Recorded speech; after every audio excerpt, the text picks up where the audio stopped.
तो भाई लोग कैसे हो। आज मैं आप लोग के सामने तौसी की स्टोरी लेके आया हूँ। तौसी की गुप्त लीला। चलिए कहानी स्टार्ट करते हैं।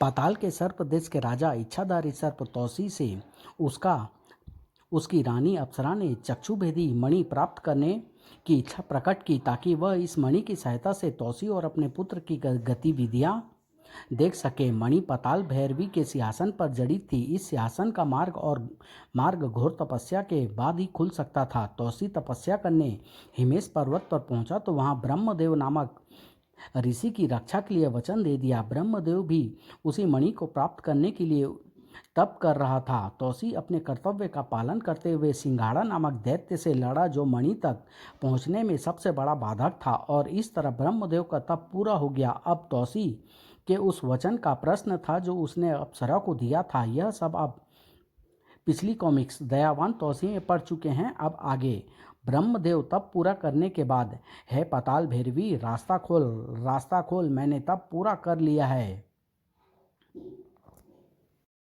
तौसी ने अपना विकराल रूप समाप्त करके वास्तविक रूप ग्रहण कर लिया।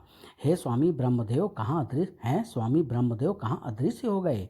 इस सिंघाड़ा को तो मार्ग का पता ही होगा। तौसी ने विकराल दैत्य सिंघाड़ा को बंदी बनाया हुआ था। यह मेरे बहादुर सेवक पकड़ ध्वज की पकड़ है सिंघाड़ा, जिससे तू मुक्त नहीं हो पाएगा।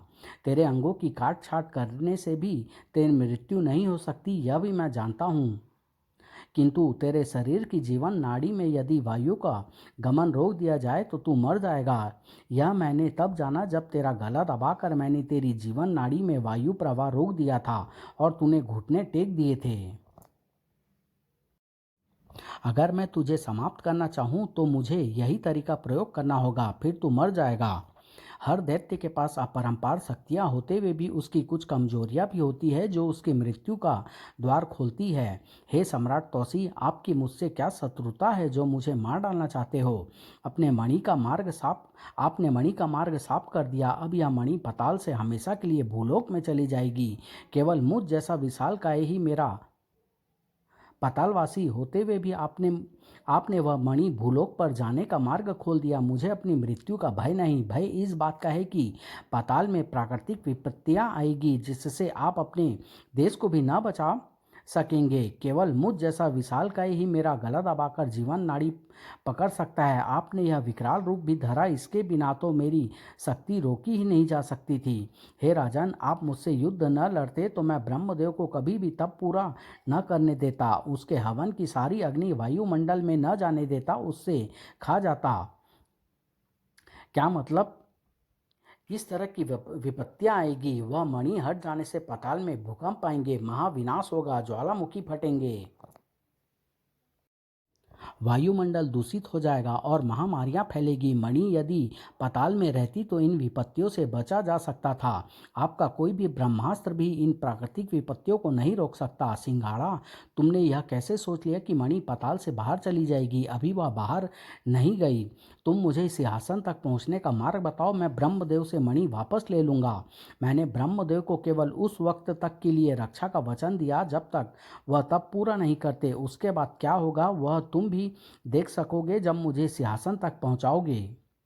हे राजन, आप सिंहासन तक पहुंचने के बाद भी कुछ नहीं कर पाएंगे, क्योंकि तप साधना के बाद पाताल भैरवी ने प्रसन्न होकर ब्रह्मदेव का मार्ग खोल दिया। अब मैं भी ब्रह्मदेव का कुछ नहीं बिगाड़ सकता।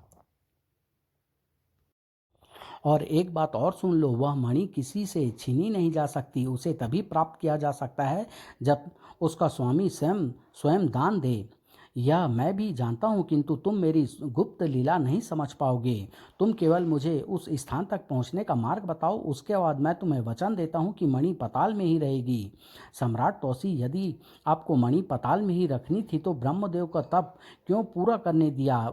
वह मर्यादा और कर्तव्य की बात थी। अब लड़ाई दूसरी लड़ी जाएगी। क्या उस द्वार के अतिरिक्त कोई अन्य मार्ग नहीं है? नहीं, इसी द्वार से सिंहासन तक पहुंचने का मार्ग है। पाताल भैरवी इस आसन पर विराजमान है, तो मुझे उस द्वार तक ले चलो। आगे मैं रास्ता स्वयं बना लूंगा। उस द्वार तक भी आप इस तरह नहीं पहुंच सकते राजन, आपको मेरे मुंह में समाना होगा ताकि कोई आपको देख न सके। मेरे शरीर के भीतर किसी भी भाग में रहने से आपको हानि नहीं होगी। मैं इच्छाधारी मच्छर भी बन सकता हूँ। आप चाहें हवा ही क्यों ना बन जाए, तब भी आपको देख लिया जाएगा और आप जलकर राख हो जाएंगे। कहीं यह कोई चाल तो नहीं चल रहा? मुझे मुंह में दबाकर कोई गड़बड़ तो नहीं करेगा? पहले इसकी परीक्षा लेनी होगी। अपनी जगह अपने किसी सेवक को अपनी शक्ल देकर देखता हूँ। ठीक है, मैं अभी आता हूँ। तौसी एक पेड़ के पीछे गया और उसकी जगह उसका एक इच्छाधारी सेवक उसकी शक्ल में बाहर आया। पकड़ध्वज, इसे मुक्त कर दो। हैं, यह तो पानी ध्वज है। जरूर स्वामी ने कोई लीला रची है। पकड़ध्वज ने सिंघाड़ा को आज़ाद कर दिया। अब चलो सिंघाड़ा, मैं तुम्हारे मुंह में समाता हूँ। अब मैं मक्खी बनकर इसके कान में समा जाता हूँ। सिंघाड़ा ने मंत्रोच्चारण किया। ओम पताल भैरवी नमः नमः सिंघाड़ा गुरुम गरम सरम। और अगले ही क्षण वह जमीन में समाने लगा। तौसी सोच रहा था, अंतिम चक्र के बाद भी ब्रह्मदेव को सिंहासन के सामने भैरवी प्रकट तब करना होगा और तभी पताल भैरवी प्रकट होगी। मेरा यह प्रतिद्वंदी अगर मणि प्राप्त भी कर लेता है तब भी उसे वह द्वार तो पार करना ही होगा और पताल भैरवी के स्थान पर कोई दूसरी अलौकिक शक्ति काम नहीं करेगी। ब्रह्मदेव अपने स्थूल शरीर से सूक्ष्म शरीर और सूक्ष्म से मूल शरीर में तभी जा सकते हैं जब वे उस स्थान से बाहर निकल जाएं। यह विशाल कुआं है, देखो मैं तुम्हें बाहर निकालता हूँ। उसी समय तौसी सिंघाड़ा के कान से बाहर निकला और उसने अपना रूप धारण किया। यह जो प्रकाश का गोला घूम रहा है वही द्वार है। उसे पार करने के बाद पताल भैरवी का महल और सिंहासन दृष्टिगोचर होगा। हैं, दो दो तौसी? नहीं, तौसी तो एक ही है। आओ पानी ध्वज, मुझ में समा जाओ। यह मेरा इच्छा शरीर था सिंघाड़ा। अब मुझे बताओ, यह प्रकाश चक्र कैसे खुलेगा? मैं यह मंत्र नहीं जानता राजन। मैं अपनी इच्छा से महल में नहीं जा सकता। जब माता बुलाती है तभी जाता हूँ। ब्रह्मदेव प्रकाश चक्र से बाहर आने के बाद बाहर कैसे जाएंगे? मैं उन्हें अपने कंधों पर बैठाकर हिमेश पर्वत पर छोड़ दूंगा। प्रत्येक मणिधारक को बाहर छोड़ना और उसकी आज्ञा मानना मेरा कर्तव्य है। अर्थात मैं अपनी इच्छा से बाहर नहीं जा सकता। नहीं राजन, तब तो मुझे महाप्रलयंकारी जप करना होगा। पकड़ध्वज, तुम सिंघाड़ा को बांध दो ताकि जब तक मैं जप पूरा न करूं सिंघाड़ा स्वामी ब्रह्मदेव को लेकर बाहर न जा सके। हैं, यह धोखा है। तौसी तप में लीन हो गया। ओम। कुछ समय बाद ही प्रकाश चक्र में एक द्वार खुला। अब मैं कालगढ़ के प्राणियों की रक्षा करने में समर्थ हूँ। मुझे मणि मिल गई। अलविदा पताल भैरवी। स्वामी ब्रह्मदेव, क्या माता ने आपको मणि दान दे दी? हाँ दैत्यराज, यह देखो, अब अपने कर्तव्य का पालन करो। पालन कहाँ से करूँ? मैं बंधा पड़ा हूँ। हैं, यह सम्राट तौसी यहाँ कैसे? ओम। मुझे ऐसा लगता है स्वामी जी, जब तक आप तौसी का जप पूरा नहीं हो पाता पकड़ध्वज मुझे नहीं छोड़ेगा। तब तो मैं भी बाहर नहीं जा सकता। क्या आप मुझे इस शैतान बला से छुटकारा दिला सकते हैं? दिला तो सकता हूँ, परंतु यह वही पकड़ध्वज है जिसने मेरी भी रक्षा की थी। मैं तौसी और तौसी के शरीरों पर आक्रमण नहीं कर सकता। हैं, यह क्या? मेरे शरीर में कंपन क्यों? मेरी आत्मा में हलचल क्यों? कौन मुझे पुकार रहा है? कौन? ओम नमः। ओह, यह तो तौसी ही है जो मुझे मंत्रों से बांध चुका है। अब मेरा वास्तविक रूप यहाँ उजागर होगा। मुझे तौसी को साक्षात दर्शन देने ही होंगे। स्वामी ब्रह्मदेव के सूक्ष्म शरीर में मूल शरीर का प्रवेश हो गया। ब्रह्मदेव वास्तविक रूप में प्रकट हो गए। हे सम्राट तौसी, नेत्र खोलो। मैं तुम्हारे तप से अति प्रसन्न हूँ। बोलो, क्या क्या मांगते हो? हे देव, मंत्रों की शक्ति ने आपको भूलोक से यहाँ प्रकट होने पर बाध्य कर दिया। यह विधि भी आपने ही बताई थी। जब आप पाताल भैरवी का जाप कर रहे थे तब मैं आपका जाप कर रहा था। जाप मैंने यहाँ पूरा किया और मुझे इस द्वार पर आपको इसलिए रोकना पड़ा क्योंकि यदि आप बाहर चले जाते तो पलक झपकते ही आपका सूक्ष्म शरीर भूलोक पर होता और तब मेरा यह जाप भी भंग हो जाता जो मैं कर चुका था। क्योंकि पाताल में किया जाप भूलोक तक नहीं पहुंचता। जिसकी सिद्धि करनी होती है उसका उस लोक में विचरण अनिवार्य होता है, चाहे वह सूक्ष्म शरीर में विचरण करे। आपको पाताल में रोकना अत्यंत आवश्यक था, अन्यथा मुझे तपस्या के लिए भूलोक पर जाना पड़ता। आपके दर्शनों की मेरी प्रबल इच्छा थी। हे सम्राट, हम आपसे बहुत प्रसन्न हैं, बोलिए क्या मांगते हो। हे बहुलोक गामी मुनिवर, मुझे वह मणि चाहिए जिसे आपने पाताल भैरवी से प्राप्त किया है। राजन, एक बार पुनः अपनी मांग पर विचार करें। आपकी इस मांग से भारी अनर्थ हो सकता है। यदि मैं यह मांग नहीं करूंगा तो पाताल में भारी अनर्थ हो सकता है। हे मुनिवर, यदि आप वरदान न देना चाहें तो मैं फिर आपका जाप करूंगा और तब तक आपको पाताल से नहीं जाने दूंगा जब तक आप यह मणि मुझे नहीं दे देते। यदि आपकी यही जिद है तो लो मणि, तथास्तु। हे महाबली, मणि के भूलोक न पहुंचने से मेरी आराधना का अस्तित्व समाप्त हो जाएगा। लोगों के मन से विश्वास उड़ जाएगा, कोई धर्म पर विश्वास नहीं करेगा और काल भैरव जैसे शैतान का बोलबाला हो जाएगा। इसके अतिरिक्त हजारों लाखों लोग महामारी से समाप्त हो जाएंगे। मेरा कार्य पाताल के अनिष्ट का देखना भी है मुनिवर, इसलिए मैं विवश हूँ। अब मेरे प्रस्थान के लिए सिंघाड़ा को मुक्त करो। पकड़ध्वज, सिंघाड़ा को छोड़ दो। सिंघाड़ा ने ब्रह्मदेव को मुंह में रख लिया। सिंघाड़ा मुनिवर को अपने मुंह में बिठाकर बाहर तक पहुंचा और ठीक है महाबली, और बाहर के लिए प्रस्थान किया। कुछ देर बाद वह वापस लौटा। चलो, अब हमें बाहर छोड़ दो। सिंघाड़ा ने तौसी को भी मुंह में रखकर बाहर निकाल दिया। कुछ समय बाद तौसी अपने महल में पहुंचा। हे महारानी, मैंने वह मणि प्राप्त कर ली है। आहा, अब मैं इसके द्वारा आपको और अपने पुत्र को हर समय देख सकूंगी। पानी के पात्र में डालते ही मुझे सब नजर आ जाएगा। देखो देखो देखो मेरे पुत्र को देखो महाबली। रानी अप्सरा, हमारा पुत्र सचमुच अति सुंदर और तेजस्वी है। अगली सुबह, हैं, मणि कहाँ गई? मणि चोरी हो गई स्वामी। हे महाबली, मणि यहाँ नहीं है। मुझे लगता है मणि चोर पाताल का नहीं, भूलोक का वासी है। किंतु तुम चिंता न करो अप्सरा, मैं इसकी तलाश में जा रहा हूँ। पाणिध्वज, मेरी अनुपस्थिति में तुम तौसी बनकर राजपाट चलाओगे। मैं भूलोक गमन कर रहा हूँ। तौसी भूलोक के कालगढ़ में प्रकट हुआ। हैं, यह त्राही त्राही कैसी? हजारों लोग व्याकुल अवस्था में मंदिर को घेरे हैं। स्वामी ब्रह्मदेव, प्रकट हो, हमें भयानक रोग से मुक्त करो। सैकड़ों प्राणी मर चुके हैं। क्या बात है भाई, यहाँ क्या प्रलाप हो रहा है? क्या तुम परदेसी हो जो यह सब पूछ रहे हो? हाँ भाई, हूँ तो परदेसी ही। यह मंदिर ब्रह्मदेव का है। लोगों का विश्वास है कि जिस महामारी का कोई भी डॉक्टर वैद्य उपचार नहीं कर पाया, उससे ब्रह्मदेव बचा लेंगे।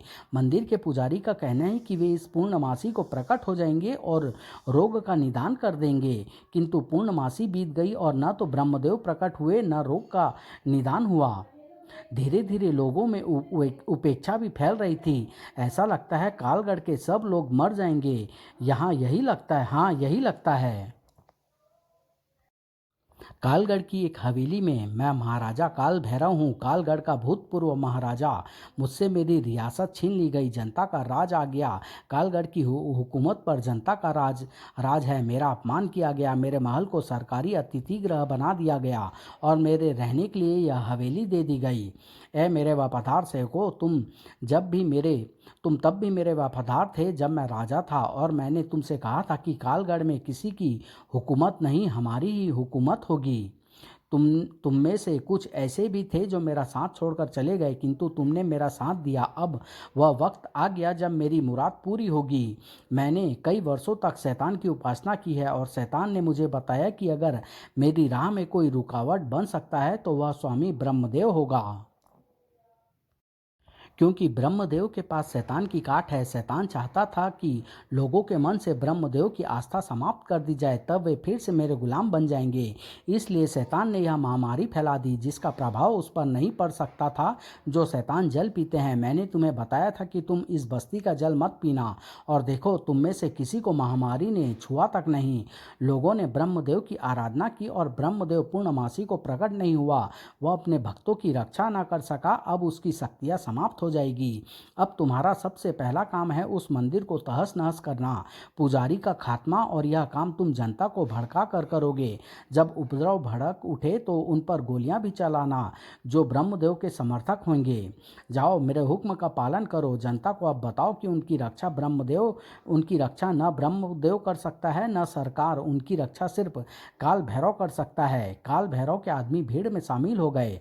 अरे, यह ब्रह्मदेव क्या तुम्हारी पुकार सुनेगा? यह पुजारी पाखंडी है। ब्रह्मदेव के अनुयायी तुम्हें ठगते हैं।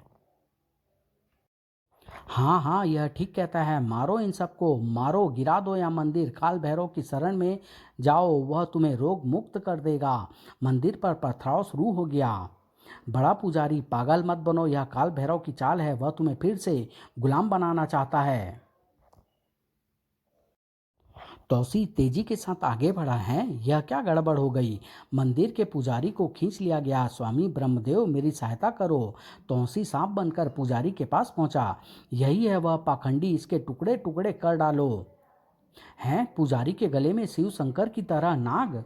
अरे, यह नाग पालतू सांप है, मारो उसे। गोलियों से भून डालो इस पुजारी को। उसी समय तौसी ने रूप बदला और वह स्वामी ब्रह्मदेव बन गया। हम हैं ब्रह्मदेव, बंद करो यह रक्तपात। स्वामी ब्रह्मदेव प्रकट हो गए हैं। स्वामी, आपने एक दिन का विलंब क्यों किया? यह दृश्य देखकर काल भैरव के आदमी भाग खड़े हुए। बस्ती के लोगों, अब तुम सबको रोग से मुक्ति मिल जाएगी। तौसी ने एक पात्र मंगाकर उसमें जल डाला। इस जल को पाताल भैरवी की मणि से पवित्र करके दवा के रूप में प्रयोग किया जाएगा। उसके बाद इसकी बूंदें हर उस स्थान पर टपका दो जहाँ से जल निकलता है, और जो जल तुम लोग पीते हो, इससे शीघ्र ही चहु और मणि के प्रभाव से छुटकारा मिल जाएगा। तौसी ने जल पात्र में मणि डाल दी। पुजारी जी, अब आप अपने भक्तों द्वारा जल वितरण की व्यवस्था करें। इस पात्र में जल डालते डालते जाएं और वितरित करते जाएं। कुछ लोगों को जल स्रोतों में जल छिड़कने भेज दें। उधर हवेली में क्या कहा ब्रह्मदेव? यह संभव नहीं, अवश्य वह कोई बहुरूपिया धोखेबाज होगा। है शैतान, बता मेरे आका, क्या ब्रह्मदेव ने फिर मुझे शिकस्त दे दी है? यह फूल उस पर मारो, वह अपने वास्तविक रूप में दिख जाएगा। आका की आवाज़ मुझे सुनाई दी। यह फूल उस पर मारना होगा। इसका मतलब वह ब्रह्मदेव नहीं, परंतु उसके पास मणि कहाँ से आई? चलो सब मेरे साथ, हम एक साथ यह जंग जीतेंगे। उस ब्रह्मदेव को सारी जनता के सामने बेनकाब कर देंगे। मंदिर में राजा काल भैरव शैतान का पुजारी है। वह यहाँ की जनता को फिर से गुलाम बनाना चाहता है। आपकी कृपा से ही हम सब उसकी शैतानियत से बचे रहते हैं स्वामी। काल काल भैरव, पृथ्वी के शैतानों के खात्मे की तो मैंने वैसे भी कसम खाई है। बाहर एक बार फिर कोलाहल हुआ। देखो क्या बात है, सारी बस्ती के लोग स्वामी जी के दर्शन चाहते हैं। तौसी बाहर आ गया। मैं अधिक समय तक आपके बीच नहीं रह सकता। उसी समय काल भैरव भीड़ को चीरता हुआ बाहर आया। जरा हम भी तो दर्शन कर लें।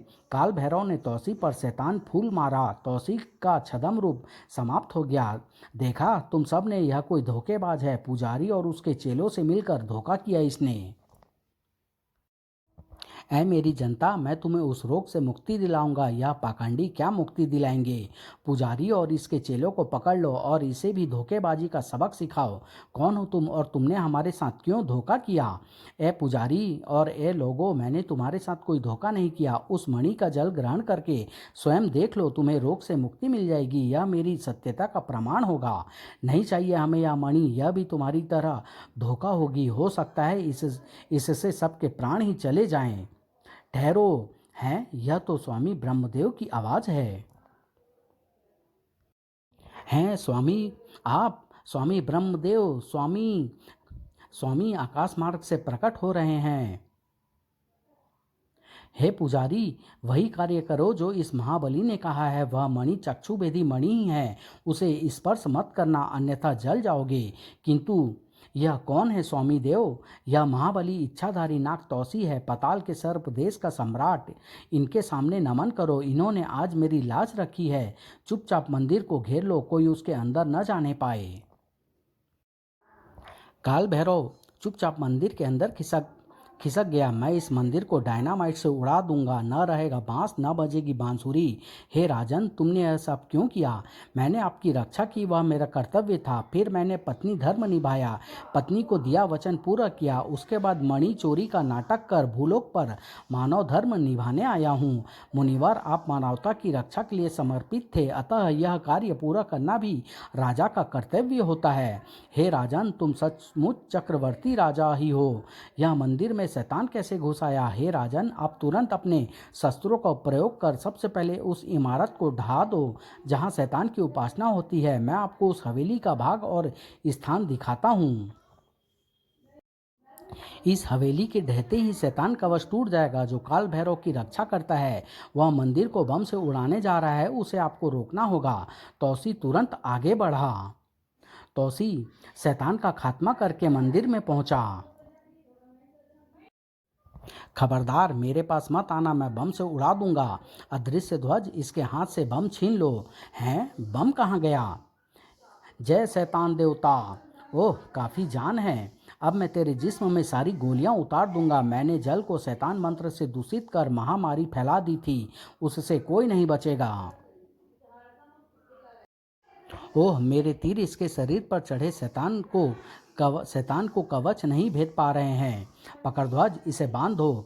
अभी मैं शैतान का खंड विखंड मंत्र फूकूंगा तो तेरे टुकड़े टुकड़े हो जाएंगे अजगर। इस बीच मैं इसकी वह हवेली ढहा देता हूँ। हवेली ढहते ही काल भैरव पर चढ़ा शैतान कवच टूट गया। पकड़ ध्वज, इसे आज़ाद कर दो। मैं इस जनता में ही फेंक दूंगा जो इसकी बोटियां बोटियां उड़ा देंगे। ये रहा शैतान काल भैरव, इसने अपनी शैतान लीला से महामारी फैलाई थी। जब तक जल शुद्ध न हो कोई उसे न पिए। हे स्वामी ब्रह्मदेव, मैंने यह धर्म भी पूरा कर दिया। अब मैं मणि ग्रहण करने का सच्चा अधिकारी हूँ या नहीं? तुम्हारी सदा जय जय होगी राजन, आप उस मणि के सच्चे धारक हैं। ये कहानी यहीं समाप्त होती है। इसका अगला भाग तौसी और शैतान का बेटा बहुत जल्द आप लोग के सामने लेके आऊँगा। धन्यवाद।